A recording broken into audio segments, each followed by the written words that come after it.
problem. Thank you for the very pleasant introduction. Never good. Stage is yours. All good now? Right, thank you very much. Sorry for the delayed getting on here. So, introduction to myself. My name's Craig Campbell. I'm based in the UK, as Julia says. I do a lot of training, affiliate marketing. I own a small agency and do a bit of consultancy. You probably have seen me previously on SEMrush or at some of the other conferences out there that I've been speaking at over the past few years. I've tried to speak at a wide range of places across the world, and it's always an enjoyable experience. And I do also attend a lot of private SEO meetups so that I am making sure that I am top of the game, and obviously learning from guys like Brian Dean, who's in the right-hand side there, or Mr. Anton Schulke. You know, it's always important to keep your knowledge up to date and hanging out with the top guys in the industry. So that's how I normally sharpen up my knowledge. But today we're going to help sharpen up your knowledge, and I'm going to give you some tips on e-commerce SEO. Now, I'm not going to go into the usual stuff that people are going to tell you about that we've all heard a million times over. We all know that e-commerce SEO can be difficult technically, and there's a million talks out there. You know, this is an example of a good e-commerce website. E-commerce websites can make a lot of money if they're done properly. You can see this one gets a high amount of transactions every day of every month, and it makes good money. So how do we go about doing that?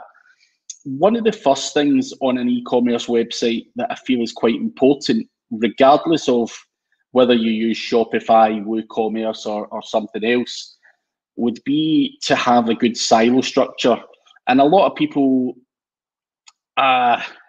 often set out with e-commerce websites and they don't really think about the scalability or what's going to happen, you know, in a year's time or 2 years' time. So one tip I would always advise anyone when you're getting into e-commerce is start with a good silo structure from the get-go, because with an e-commerce website, you want the ability to add more categories, more products, and everything else. And if you don't have to get the right silo structure, it's going to cause you problems further down the line, where you're going to have to do 301 redirects and all that kind of stuff. So what you want to do, this is an example of a silo structure here. Now, the silo structure can differ depending on how many products or how many categories and products you're going to have. But you want to kind of show Google, you know, your subcategory, you know, your home page, your silo page, your subcategory pages, and anything else below that, whether it's a post or, you know, products or whatever it might be. So starting off from the get-go with a good solid silo structure is something I would always advise anyone to do, because it will hurt you further down the line. You know, if you start with a very basic silo structure and then you go to add thousands of products and you're trying to segregate them all out. And a good silo structure obviously helps Google understand, you know, what products go with what category, and you try and keep them all semi-relevant. So that's the next thing. You know, you want to make sure that your products and your categories are kept relevant. And I don't know why, you know, I sometimes ask myself, why the hell am I saying this? But so many people don't do this. They just randomly throw, you know, random products on random categories, and it just doesn't make sense. So make sure that there is some form of relevance when you're adding your products to your categories on your website. Otherwise, what the hell is the point? You're trying to make this job easier for Google and obviously the users and everything else. You know, you don't want your customers going on, you know, looking at shoes and finding out that the shoes is under the t-shirts category. That just would not make any sense whatsoever. So again, from a customer behavior point of view, make sure that they're relevant. But as I say, it's more importantly from an SEO point of view, keep them relevant. Now, another hack, or not a hack, but another tip I would have when you're starting out with an e-commerce website would be to use coupon codes. Now, obviously, one, you're going to offer discounts to get people interested in your products. But if you Google something like coupon code submissions, you'll be able to see that there's literally hundreds of websites where you can submit your coupon code. Now, the benefit of doing that is, one, these websites get traffic, but two, it also helps build your brand's SEO, because a lot of these websites are very powerful. And if you submit your coupon code or whatever, you can optimize that. It's like parasite SEO, if you like, where you can optimize that for, just say it's Craig's Shop, that's the brand, Craig's Shop discounts or whatever, or something like that, and start to build some brand awareness using your coupon codes. And also it gives you a link as well. It's just a little bit of a bit of link juice, also a bit of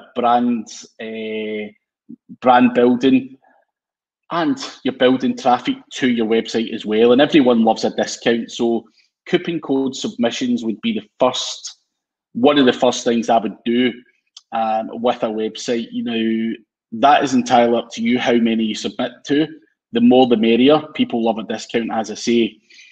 Something else that I found works really well with e-commerce now, email marketing, which I'm going to touch on in a minute, works really well. But how do you capture customers' details? The old-fashioned pop-up saying, "Give me your email." You might get 2% of people signing up or whatever it may be. What is working very well at the moment is the spin the wheel pop-up. The spin the wheel pop-up is a great way to capture people's details, emails. Now, it can be a 15% off, a 5% off, 10% off, or whatever. You can see this spin the wheel is just an example from Wise Pops, and that is a great way, because everyone just loves a wee bit of a discount again, and it's a great way to capture people's email addresses. So try spin the wheel pop-ups. It's something that really does convert a hell of a lot higher than your normal subscriptions to your email list. Now, email marketing is something that's not quite SEO, but works very well in the e-commerce industry. Now, you can use loads of tools like MailChimp, Aweber, ActiveCampaign. It really depends on what you want to do.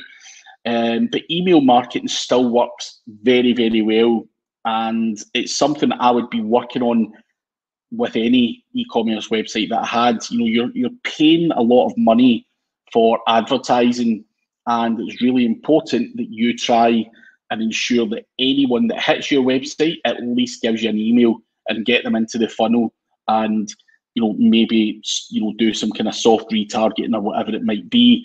So email marketing is a very, very important step for a number of different reasons. Now, you can also use tools like Opt-in Monster. I don't know if any of you guys are familiar with this. It works very well. It allows you to set up pop-ups and a whole bunch of other stuff that works very well. Now, why I'm saying this is really good for e-commerce is you can also reduce your cart abandonment. Now, when people are shopping online, they may be eating their dinner, they may be talking to someone, they may be doing something else. And sometimes, and I've done it myself, I've added something to a cart and then maybe started eating my dinner and then get speaking to the wife and I've not actually finished the order. So using Opt-in Monster allows you to get, one, it allows you to grow your email list, but two, it allows you to follow people around and also reduce that cart abandonment as well. And it just prompts people to finish their order and whatnot. So Opt-in Monster is a great little tool for e-commerce, helps increase your conversion rate, time and website, and all of that kind of good stuff, which goes some way to helping your SEO. The next one that I would recommend, so it's another tool and something I feel is very, very important, is push engage or push messaging. And it's all good and well ranking a website and doing all of that kind of good stuff, adding your products and everything else. However, once you've done all of that, what is the next step? How are you going to force these people to keep coming to your website and do the things that we need to do to make them buy? So with Push Engage, so it's push notifications. People, you can basically have customers out there who can set up campaigns where if your product shows up, they can set up a little thing on there to say, notify me if the price drops to £150 or whatever it's going to be. And they will then be sent a push message when your price drops below that if you're going to do any kind of deals. That normally works very well in the likes of flights and stuff like that. Someone sees a flight and it's £500 and it may go down in price near the time. Your customers can basically sign up and say, right, notify me if the price goes below £300. You can also track your revenue on Push Engage, and you can also send a notification to the user whether a product is in stock again. So for example, if a user comes to your website, finds a product's out of stock, and they accept your push notifications and stuff like that, you can then push a message back to them when your inventory is back in stock. That's also a great little feature. And obviously browser abandonment, again, if someone leaves your website after browsing a category or product without making a purchase, you can basically push a message back onto the browser saying, hey, you didn't actually finish your purchase there, how about it? And it's a great tool, pushengage.com. You should have a look at it. There's a whole lot of other functions and features that this tool does. You can also, send notifications, whether you sent out a new blog post, that can go out to all of your users, get people on your website, and do all of that good stuff. So Push Engage also helps increase your click-through rate and engagement and browser abandonment and all of that stuff. And something I would highly recommend. It's very low cost, but something that you, again, can use to trigger people into making purchases. Next up, another tip on your website. Now, it doesn't matter whether you use Shopify, WooCommerce, or something else. There will always be upsells and cross-sells on there. Now, I've just used Shopify as an example, and you've got the one-click upsell plugin, which costs $30 a month. But what I would say is using something like this is really, really easy. You can add extras to your products, whether it's warranty, gift packaging, or something else. For this example, buying an extra bulb, you can give the person a discount. So you can cross-sell, upsell, do what you want, and it's really, as it says there, slick and effective. The true upsell, you can add other things on there to upgrade specific products. You can configure all of this yourself very, very easily at the back end of your Shopify platform. So not only is that applicable to Shopify, but you can also get it on WooCommerce or most other places that you can get. Now, upselling and cross-selling is something that you see a lot in Amazon. And I know there's been a previous speaker on here talking a lot about Amazon, and I think we can all agree that Amazon, in terms of e-commerce functionality and the way they conduct themselves, from that point of view, it's a very, very slick operation. And if you add, a bottle of water, they will also say other customers bought this, this, and this, and it's always about the cross-sell, the upsell, or offering you a better product than what you're buying. So you might be buying the cheapest bottle of water, and they may show you some other leading brands, maybe to maybe get more money from you or whatever. So upsells and cross-selling is something that you have to use. And as I say, there's lots of plugins out there that will help you be able to do that. Now, the next piece of information I'm going to show you is a tool called Klaviyo.com. And this is something that's relatively new to the market, and not that many people doing e-commerce are currently doing it. But what they do is allow you to do a lot of automation, social advertising, and some other campaigns. They allow you to do forms and all that kind of stuff. One of the biggest things that I think is really key here is the SMS marketing side of things. Now, people will argue that email marketing isn't as effective as it once was because the conversions are, say, 5, 10, 15% tops. With SMS, you can basically drop a message right onto someone's phone, regardless of where they are. And I think, doing targeted and personalized SMS messages is a great way to market your business, your products or services.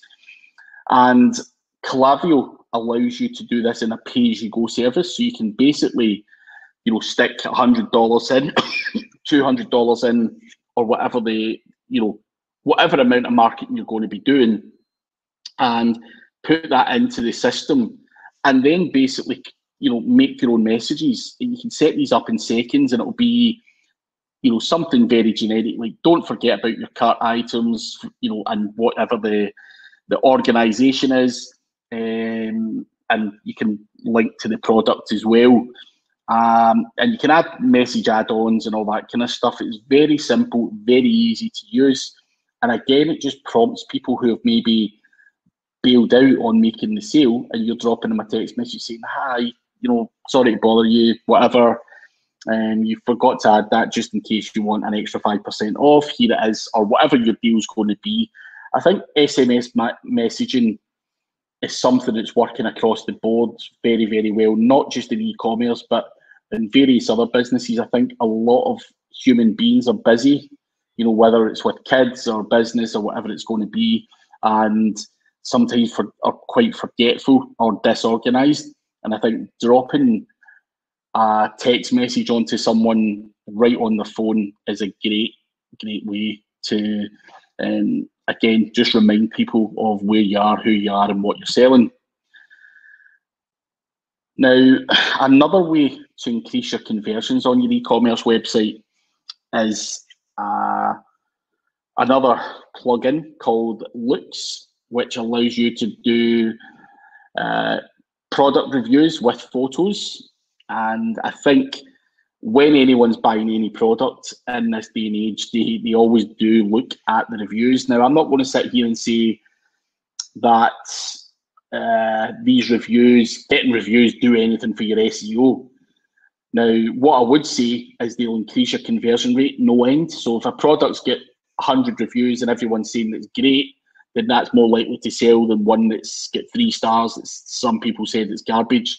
So product reviews and trying to get people to engage with that on your website is a great way to try and help increase your conversions. You will see that particular one does cost £10 a month on Shopify. I'm sure there's free ones out there as well, depending on what platform you're using. But product reviews are important from a click-through rate and a conversion point of view. And you can collect these reviews on autopilot, and social proof does drive sales. It's true what they're saying there. Social proof definitely does interest people and drives those sales. And one other little thing to note is product reviews is also adding content to your page or your product page. Now, with any product page you've got out there, it's always going to be limited in terms of how much you can see about a particular product. That is one of the most common things is, product pages are short and sharp and to the point. But adding product reviews just allows you to get a wee bit more content on there as well. So just bear that in mind. Another tool that I use for e-commerce and helping me understand how to optimize the performance of that e-commerce website would be to look at a tool like hotjar.com. You can try it for free, and it is something that you really have to use to understand what people are doing in your website. So you can, check heat maps and visualize what's going on with the customers, what they're doing in the website. You can record the user's screen so you can see what they're seeing. You can check out your customers' behavior on forms, and all of that kind of stuff, and see where you're, basically check your funnels to see where your visitors are dropping off. And I think with e-commerce, no website's perfect. No one has the right calls to action everywhere. No one has the right, not the perfect website. So using something like this to allow your users to tell you what to optimize for optimal performance is a great way of doing it. Lots of guys out there do CRO, conversion rate optimization, and they just make these decisions blindly. They don't really have any data behind the changes that they're making. So that's not something I really approve of. I think, using data, seeing what the actual customers are doing, and if there's something in the website that's, maybe not that obvious or whatever it's going to be, that's something you can optimize and make sure that you use that data to fine-tune your website. And as I say, that's an example of a heat map there, so you can see what people are clicking, and the kind of red is what people really are clicking a lot, and you can mess about with it and play around and see what the hell's going on, and what the customers are clicking on, and you can see it's hot when it's red, where it's blue it's cold, so no one's really doing much around about here. So yeah, you want to have a look at that. Now, going on to actual SEO things, it is really important and I see many problems with e-commerce websites. Building an e-com website and then just letting it go is all good and well, but I think for me, having an e-commerce website, what I normally do is I'd weekly do site audits. Some people may do it monthly. I would always advise to try and do it as frequently as time allows. And you can do a site audit using something like SEMrush, Screaming Frog. There's a million tools out there, Deepcrawl and all of that kind of good stuff. Now, technically, websites on e-commerce, there's always something wrong. And whether that's a product going out of stock or whatever it's going to be, there's always going to be errors. There's always going to be warnings. There's always going to be 404 errors. And what these 404 errors tend to come from would be from products that maybe went out of stock. And that is something you can't help. And you have to either, if the product's temporarily out of stock, you would want to put a 302 redirect on it, just to say to Google, this page may come back. Or if the product completely goes out of stock, you want to put a 301 redirect on it and put it to the next best product, or the next most relevant category or whatever it's going to be. You do not want your customers landing on a 404 page where it says, oops, this page no longer exists. Google don't like that either, but from a customer point of view, you don't want that. So regularly auditing your website and making sure that those 404 pages are not there. Make sure that Google can crawl all the pages that they want to crawl, and use this on a regular basis to again fine-tune your website's performance. Things break on websites. Sometimes people forget to add a link in. You can check out your internal linking structure on here. There's a whole bunch of stuff that people, human beings make mistakes, and we want to try and eradicate those mistakes. And the only way we can really keep a check on that is by doing a regular site audit. And as I say, keeping top of it. You will see internal links can break. Sometimes you're linking to external websites where their websites may go down, or they change a picture or whatever it's going to be. You don't want your website having any of this stuff. So keeping on top of it and cleaning it up just means that it might be like an hour a month worth of work, but you're going to keep your keep on top of it and make sure that Google love the website. They're not finding any of this crap on there, because it just gives them an opportunity to kind of devalue your website, if you like. Internal linking. Now, with e-commerce websites, internal linking is a very common issue where I see people not utilising this to the best of their ability. Now, when I talk about internal links, that is you linking to other pages on your website.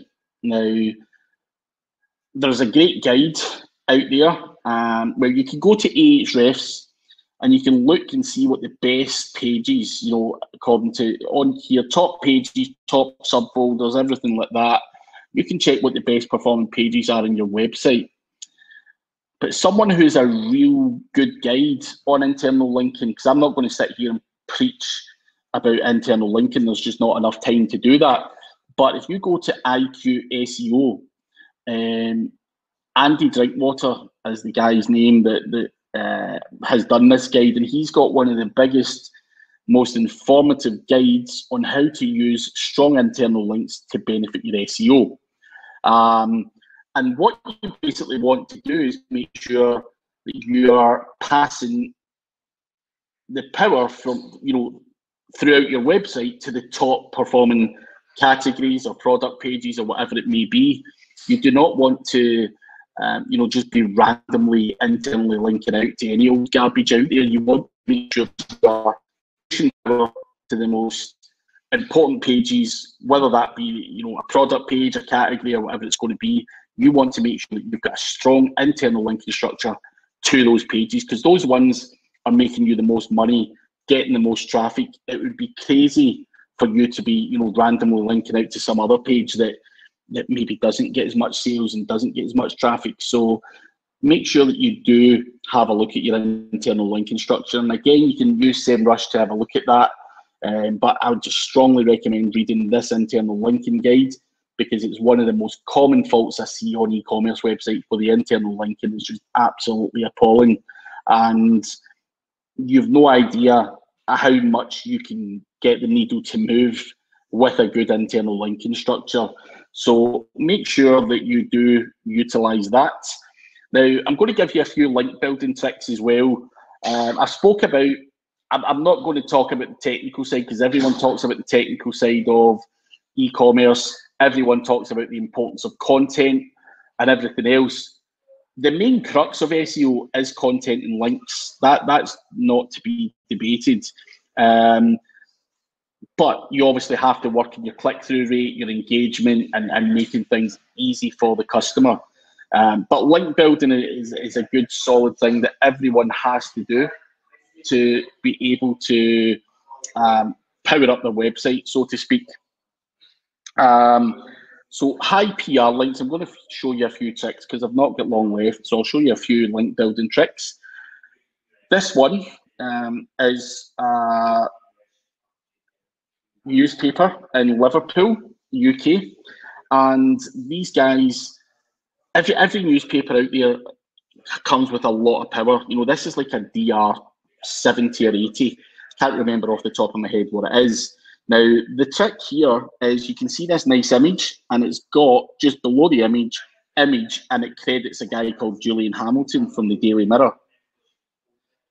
Now, if you look at any other image, or some other images, you see that it says image copyright unknown. Now, copyright unknown basically is the newspaper saying, we don't know who this image belongs to. And that is an opportunity. That is a link building opportunity as far as I'm concerned. If I was to Google something like that particular paper and then image unknown, then I'm going to be faced with, I can actually see 97,000 images that they don't know who the image belongs to. Now, that's one newspaper. You think about that across all the publications across the world. Now, image unknown is an opportunity for link building for me. And as I say, I want to be able to tell this newspaper that that's my image.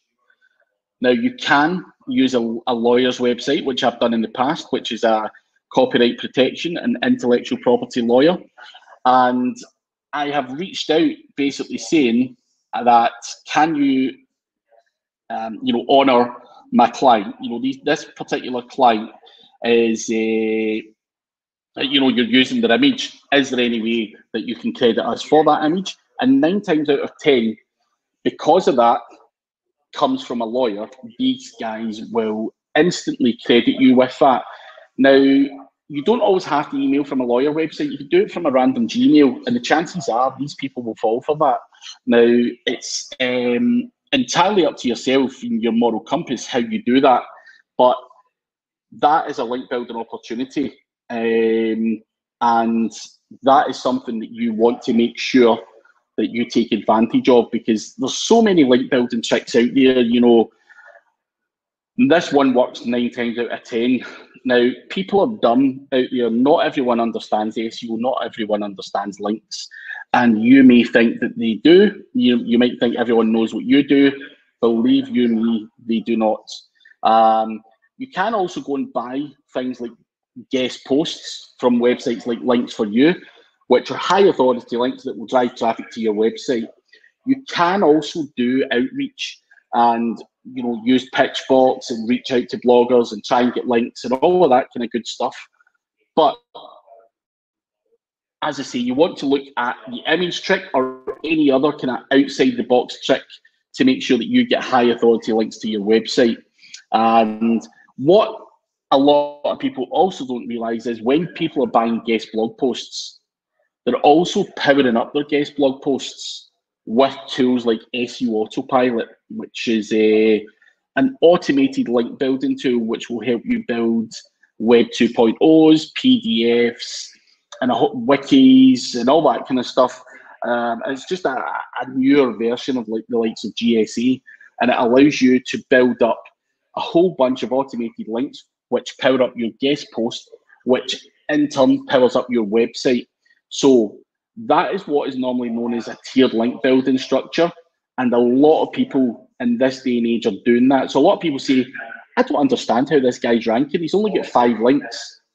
The reality is, if you were to reverse engineer everything and looked underneath those 5 links that he's got, you'd probably see a hell of a lot more links, a hell of a lot more tiers to that link building.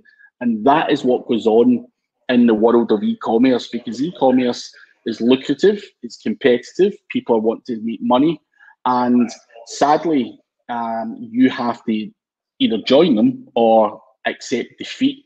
So SEO Autopilot for tier 2 link building is something that you want to do. You may, as I say, also want to do outreach, PR, and a whole bunch of other stuff. But these are all the kind of things that you want to be doing on top, as I say, on top of all the kind of getting email, you know, when I was mentioning email marketing and stuff like that earlier on, email marketing is really good because it also drives traffic to your website. Now, over the coming years, I think, and even just now, I think engagement is a massive, massive part of ranking. Websites that have engagement do a hell of a lot of rank a lot better than websites that don't have engagement. So even by doing email marketing and building up a good solid list and sending that out to people, you're creating engagement on your website. You're sending people back to your website. You're clicking in pages, you're clicking in products, which indirectly are increasing your ranking. So that is something that you have to consider. But that is pretty much all of the tips that I have for you on e-commerce. I could talk all day about it, but I only had 40 minutes. I wanted to cover areas that maybe other people were not. And if you guys like what I have to say, you can follow me on social media, TikTok, Instagram, all of that kind of good stuff. You'll find me on there. So hopefully you guys enjoyed the slides, and I will stop sharing now. I share you. I follow you everywhere. You do. I do. Like, I can't say that like each and every post, but it's in your, you know, timeline is working in such a way. But I do. And the thing which I really love that you really sharing the practical stuff, the stuff which you implement on your website and others. So it was absolutely valuable. Thank you very, very much. We have questions there. Cool.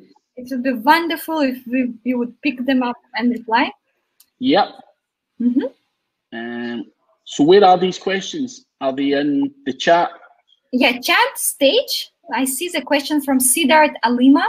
Are backlinks on PR websites better than backlinks on FB/Twitter post by different people? Yeah, I mean, a backlink on a PR website is a hell of a lot more powerful than Facebook and Twitter. Facebook and Twitter links are no follow. They don't pass any link juice. So getting something on a national publication is a big, it carries a lot of power and a lot of weight.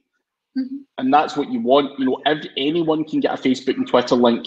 Not everyone can get PR links, or not everyone's, doing the trick, the PR trick, or whatever it's going to be. So you need to do better than what everyone else is doing. And I think using Facebook and Twitter, there's not a huge amount of value there.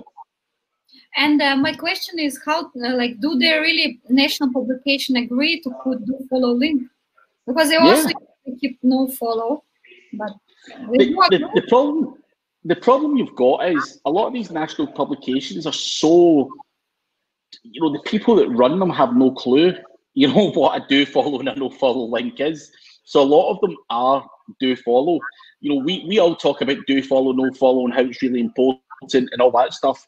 And these guys they're like, what the hell are you talking about? They just give you a do follow link. So it really comes down to the publication itself. Obviously, the likes of Forbes and some of the bigger publications in the world have made them no follow, because these guys were getting inundated with stuff, and to the point where they understood the benefit of do follow, no follow. So they were clever and obviously made them no follow.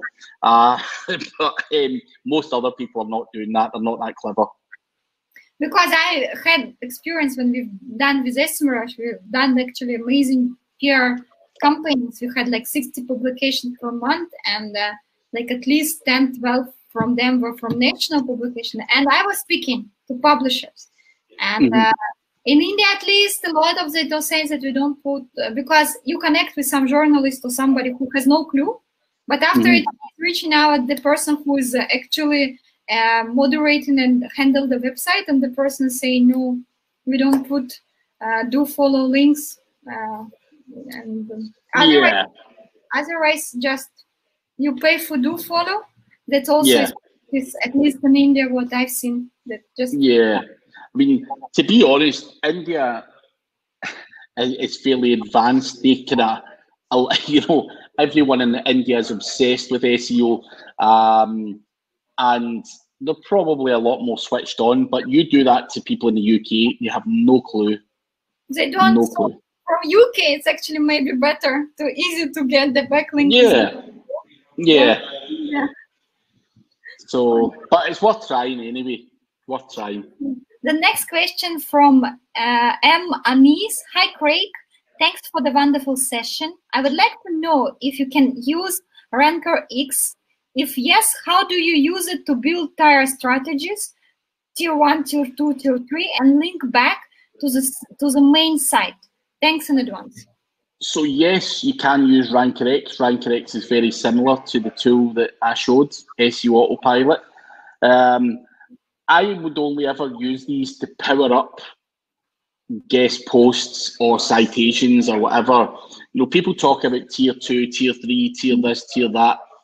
I only do it to power up one set of websites that are then pointing to my website. So it's as simple as that. There is no crazy magic strategy there. It's just simply, if I've got a citation, if I get a listing on something, or I get a link on Forbes, then I'm going to smash it with one of these tools to power that link up. So simple as that. I completely agree with you. Well, any more questions? I know that guys are pretty tired because it's like 4.5 hours complete of the event. And people really were looking. And the reason even I would tell very openly why I put as the last, to keep as a lead magnet. So I'm very kind of frank about it. But still I see that a lot of people are getting tired, because even I on my own, sitting in the same chair for 5 hours, it's kind of getting tired. Yeah. Meanwhile, we are waiting for people to ask any more questions. Please don't hesitate yourself. I will make an announcement. We'll take a favor that I'm hosting and moderating today the event. So we are having a live stream with Craig on next Thursday, July 16th at 6 p.m. Indian time. And I would ask for, as you understand, I'm a very straightforward person, and very straightforward. I would ask Craig how to earn $300,000 and work only for 12 hours in a month.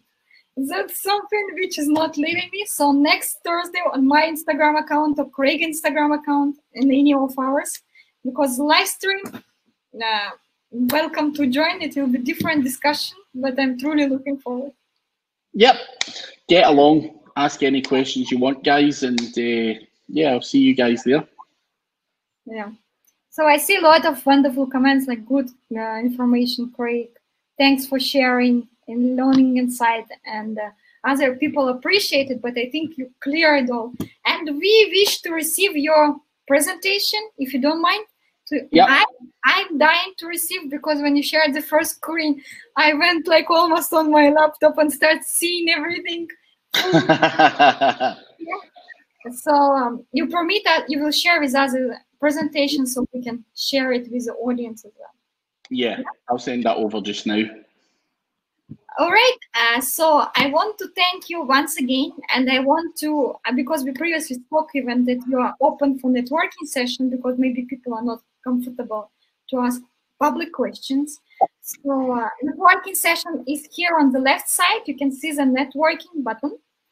So you would need to click after when we just will complete this session, to click there, and the system randomly will connect it to other people. I would do that as well. The co-founder of our company, of Make Success, Anna, also would do that. And anyone who has still power to network and ask people, please feel free to join networking session. And many, many thanks to everybody for 5 hours being with us. We truly appreciate it.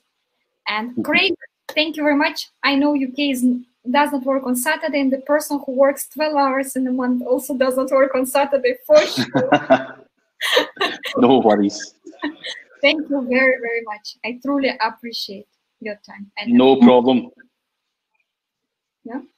Thank you very much. And let's join networking sessions. Yeah. See ya. See you.